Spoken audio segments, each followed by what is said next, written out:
todos, naqueles que nos sintonizam para estudarem connosco a palavra de Deus.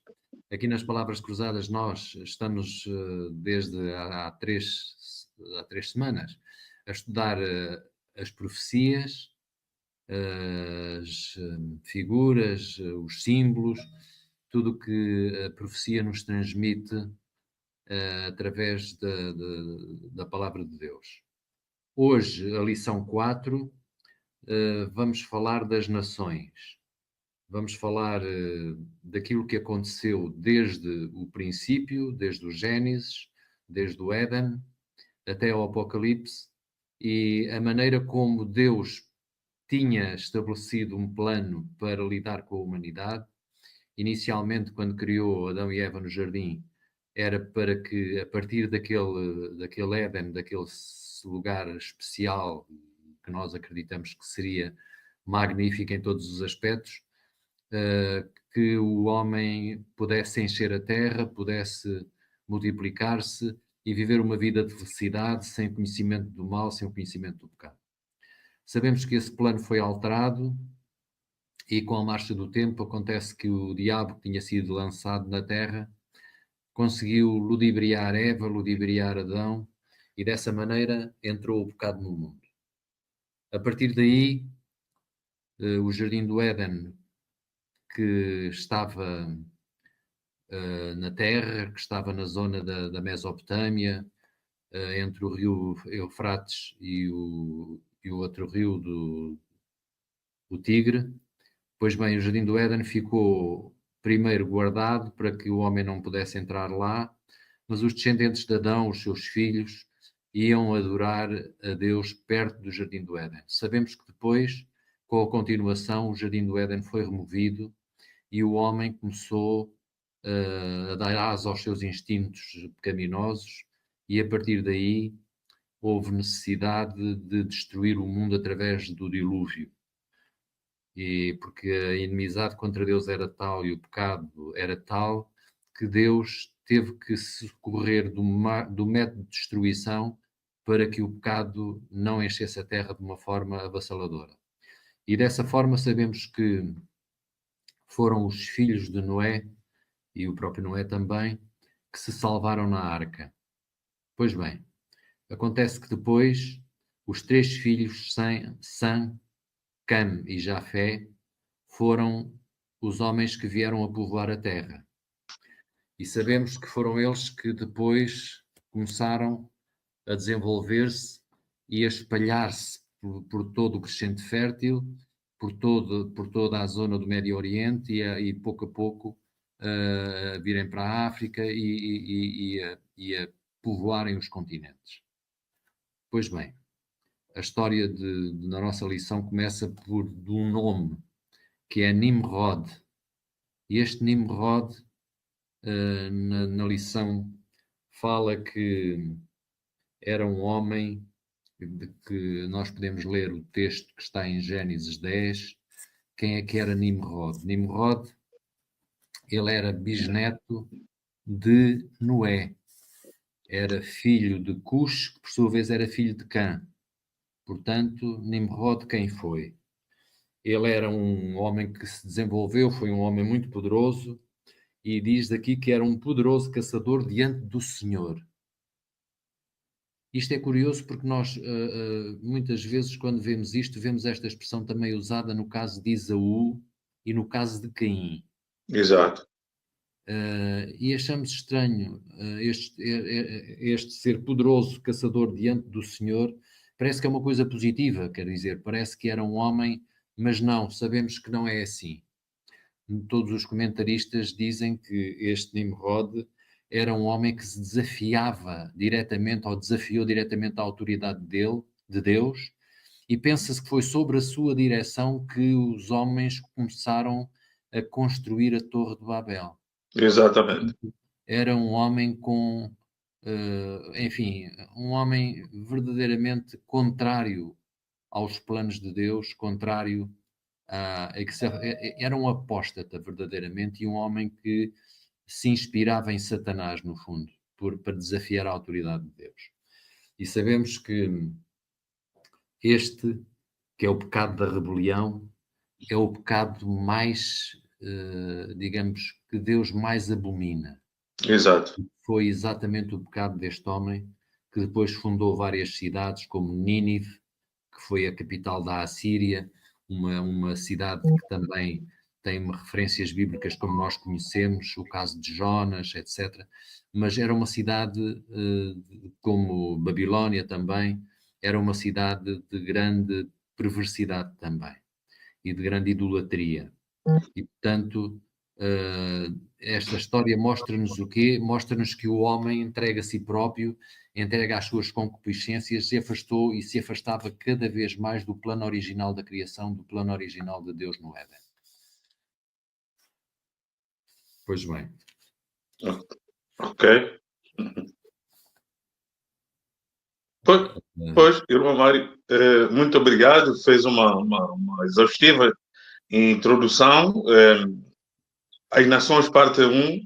Já vamos na lição número 4, ainda agora que o segundo trimestre de 2025 começou, na edição da Escola Sabatina.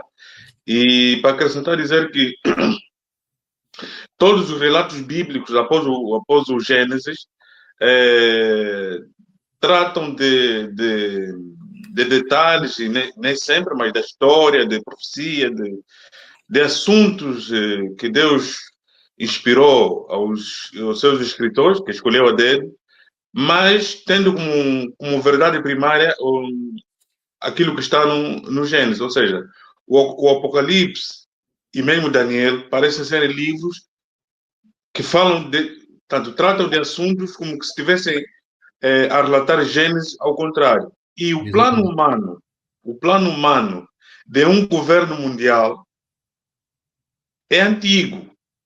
Exatamente. E cremos que só teria pernas para andar se houvesse muita vontade de obedecer a Deus, por um lado. Por outro lado, o planeta Terra pertence a Deus, mas o ser humano faz tudo, absolutamente tudo, para usurpar esse direito ao seu Criador.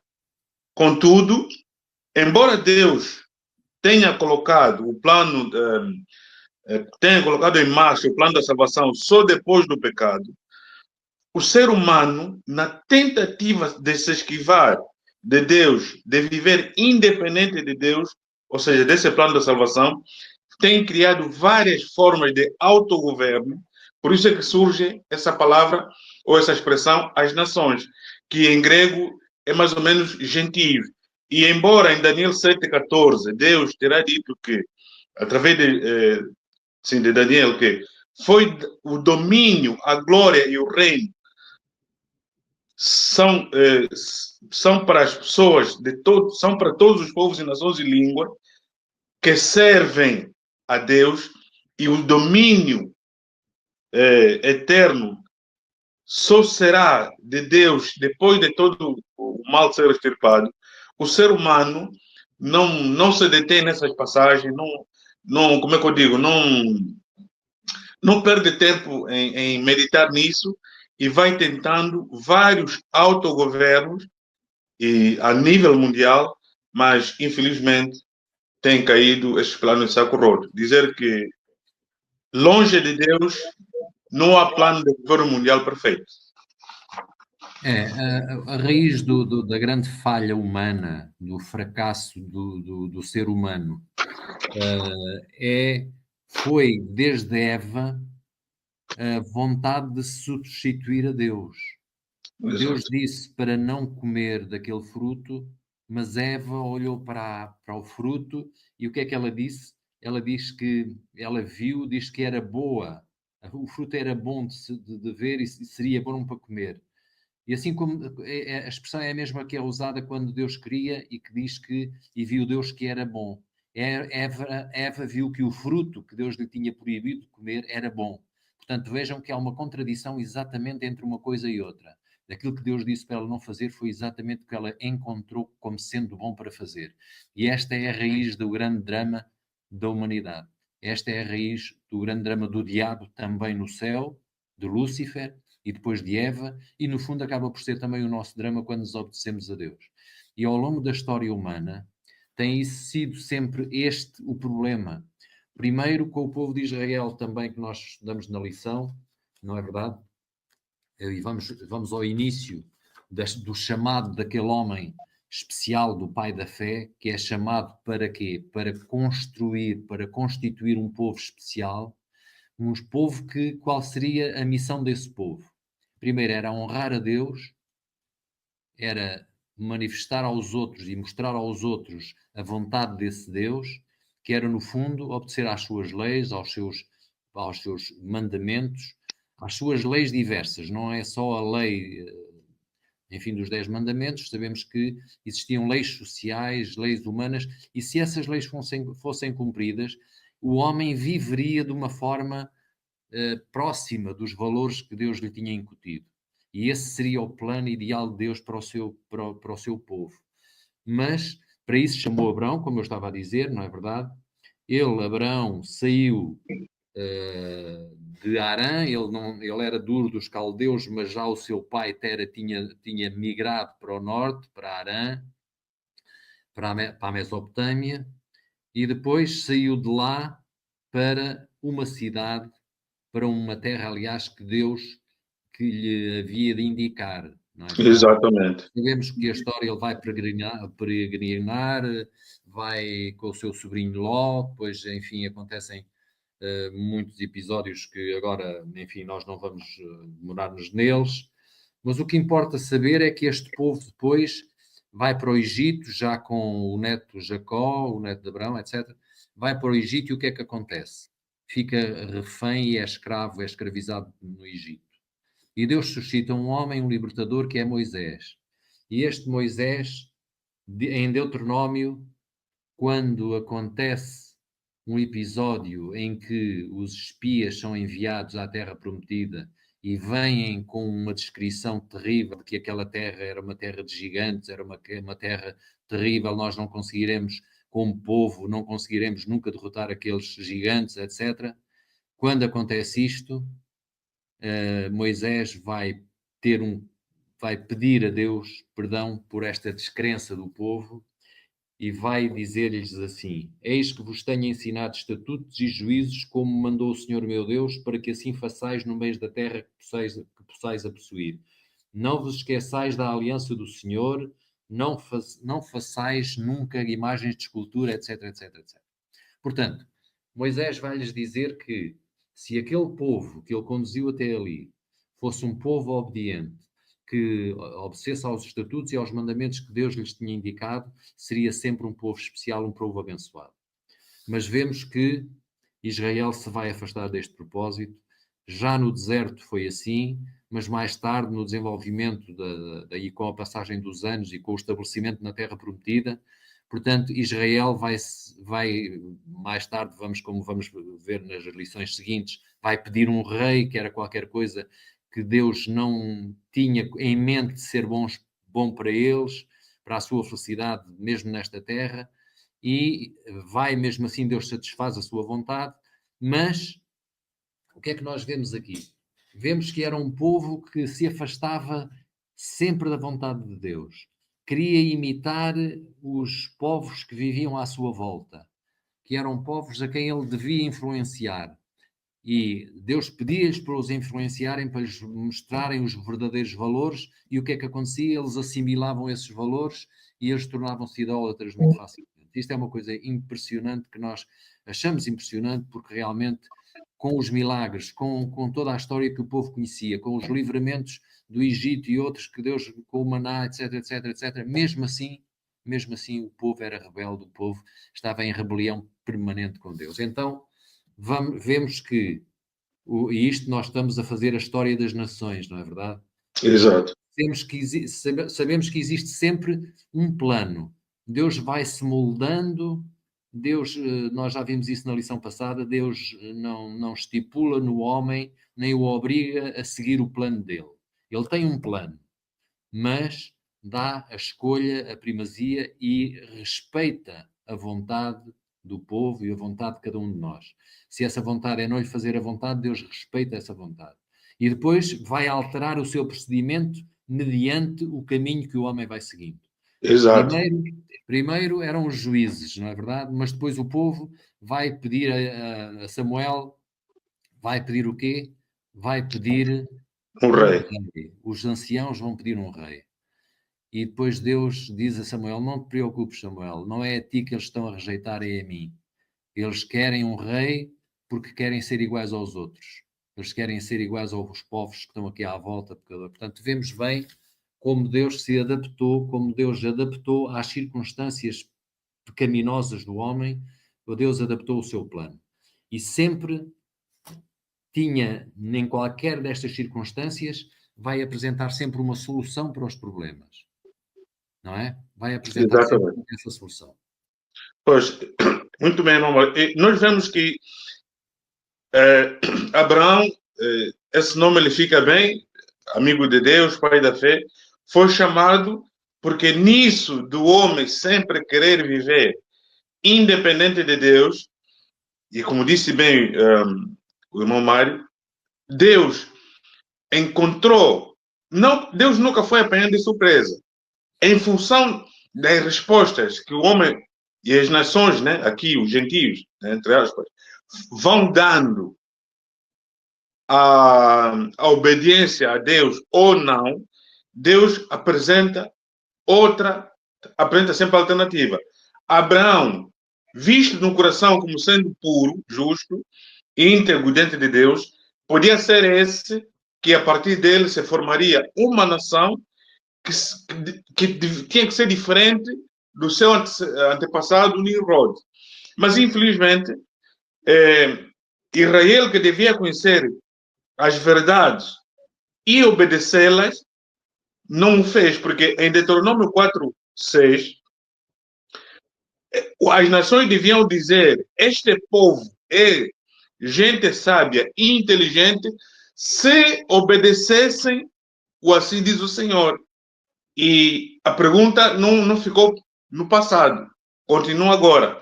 Será que essa questão deles não obedecerem às verdades, nem viverem essas verdades, não se aplica a nós hoje? Essa pergunta Exatamente. que continua até hoje. Exatamente, exatamente. É verdade. Hoje nós temos o mesmo problema. Nós muitas vezes, porque a nossa tendência é pecaminosa, porque a nossa tendência é fazer a nossa vontade, porque a nossa tendência é olhar primeiro para nós, em vez de olhar para os nossos irmãos, a nossa tendência é essa, muitas vezes nós afastamos dos preceitos de Deus. Sabemos de qualquer forma que temos sempre o Salvador Jesus ao nosso lado para, enfim, como nosso exemplo em primeiro lugar e também como nosso Salvador em segundo e em primeiro. Exato, exato. Porque em todas as circunstâncias, mesmo quando nós caímos, sabemos que Ele está pronto a levantar-nos e a perdoar os nossos pecados, se nós, evidentemente, não persistirmos no pecado. E temos essa indicação e sabemos que a salvação é exatamente para os pecadores que aceitam Jesus Cristo, que aceitam o seu sacrifício e Ele preenche as nossas faltas. Essa é a nossa grande esperança. Mas, voltando à lição, e à lição em que estávamos em Israel, não é? Israel pede um rei e dado o que pediste, é o que nos diz o título da lição, eles dizem que queriam um rei porque com a escolha de um rei, o que é que eles estavam a rejeitar? Estavam a rejeitar o reinado de Deus. Exato. Era o reinado de Deus que eles rejeitavam. O reinado de Deus sobre o seu povo. E, portanto, aqui Samuel vai-lhes lembrar o quê? Vocês vão escolher um rei e vão saber que têm que ir para a tropa, têm que fazer o recrutamento militar, têm que entrar nas guerras, têm que ser tributados, têm que pagar impostos para que o rei e o seu exército e a sua corte, e enfim, todos os seus serviçais, etc., tenham suprimentos. Portanto, eles iriam ser sobrecarregados. Portanto, eles iriam receber o que pediram, não é? Sim. O Senhor ouviu-os, o Senhor acedeu, escolheu-lhes um rei e nós sabemos a que é que isso levou, não é?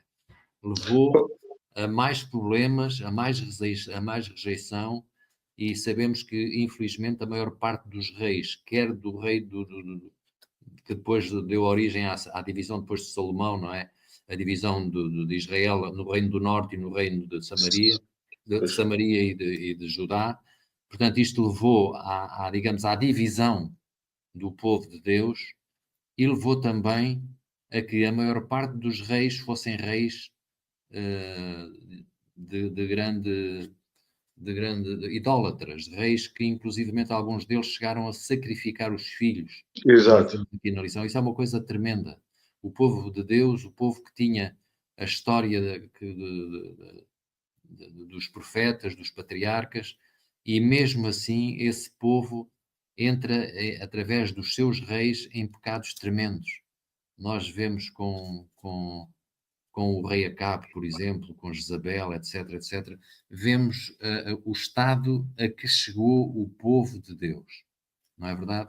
E aconteceu-lhes isto porquê? Porque eles quiseram fazer como as nações do lado, terem um rei como eles, e depois adoptaram os seus deuses, acabavam por, nos altos dos montes, fazerem os postes ídolos, etc., a quem sacrificavam, e isso é uma coisa tremenda, como é que o povo de Deus, o povo de Israel, consegue entrar dentro deste esquema de abominação.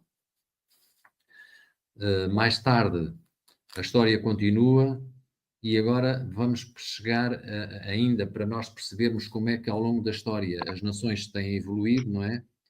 Nós vamos ver como é que aconteceu com a Igreja Cristã. Com a Igreja Cristã, nos primeiros tempos, a Igreja Apostólica, a Igreja dos Apóstolos, e dos seus sucessores, não é? Era uma igreja fiel, uma igreja que crescia, a igreja do apóstolo Paulo e dos apóstolos, etc. Acontece que mais tarde, sobretudo depois de Constantino, que se, enfim, converteu ao cristianismo, qual foi a manobra que o diabo utilizou aqui? Até aqui, ele tentava, através da Roma Imperial, perseguir os cristãos, que eram maltratados no circo, nos animais, etc., eram mortos, e sabemos que houve muitos mártires que nessa altura sucumbiram.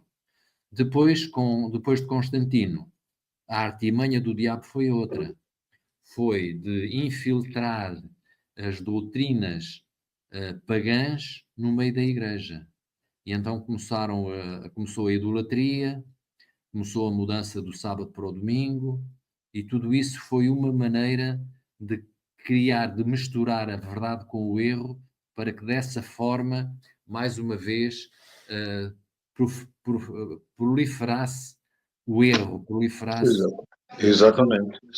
E a Igreja, que tinha a missão de levar a verdade ao mundo, acabou ela própria por ser contaminada com o erro, com a mentira e com todas as abominações dos povos idólatras.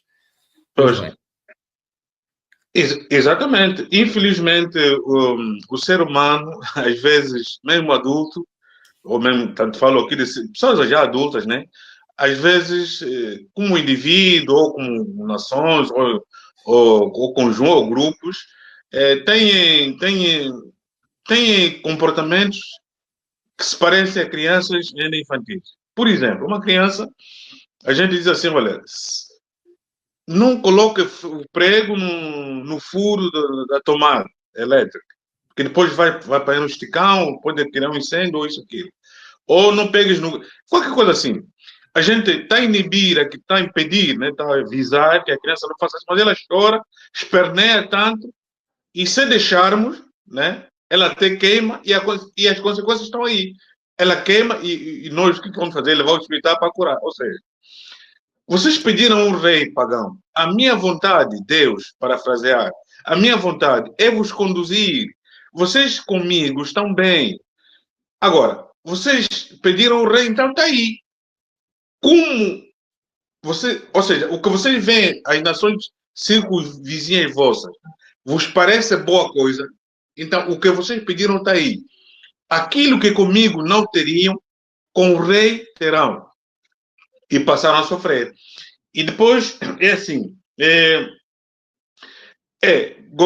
governadores pecadores a governar um povo pecador. Saindo de uma mão de um Deus que não peca, que não conhece pecado, que é sábio dos sábios e que conhece o fim desde o princípio. E aí vão imitando, né, esse governo esse governo humano que Israel imitou dos povos pagãos, né, pagãos, vão imitando tudo o que é errado, o que eles, tanto que eles passaram a fazer dentro das suas cidades-estados, se assim podemos dizer. Agora, Deus, como disse bem o irmão Mário, que não é surpreendido nos planos humanos, encontrou sempre uma saída para preservar, mesmo assim, no sofrimento do seu povo.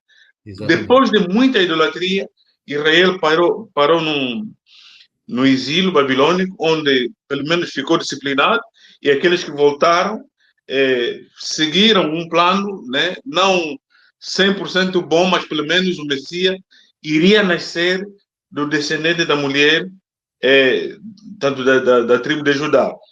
E os governos das nações, como é que governam? Né? É aquilo que o Mamal já disse: imposto daqui, exército dali, isso, quer dizer, os direitos que as pessoas deveriam ter ou foram tendo antes de terem reis humanos, estes direitos foram expurgados, foram todos retirados. Sim. E, para piorar, deixaram até de ter, tanto, foram perseguidos, né? A liberdade religiosa era tanta, era boa, mas ao receberem um paganismo dentro da igreja, deixaram até de ter liberdade para adorar Deus em espírito e em verdade.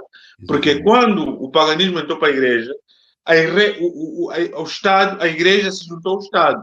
E essa tendência, que é antiga, tanto é do século IV depois de Cristo, Sim. que depois, na Idade Média, tornou-se chacina, está como é que eu digo? Desculpa aqui, mamãe, está a ganhar corpo nos nossos dias, onde muita gente, grupos econômicos, grupos políticos, grupos sociais, etc., sindicatos, estão a apelar para muitos governos, países de muita influência no mundo, estão a apelar para que no poder surjam ou fiquem governos saídos de partidos de esquerda, de direita. E estes partidos de direita têm tendência, ou seja, têm no seu DNA a vontade de pôr mão na religião para também controlar a igreja. E aqui é que entra o problema,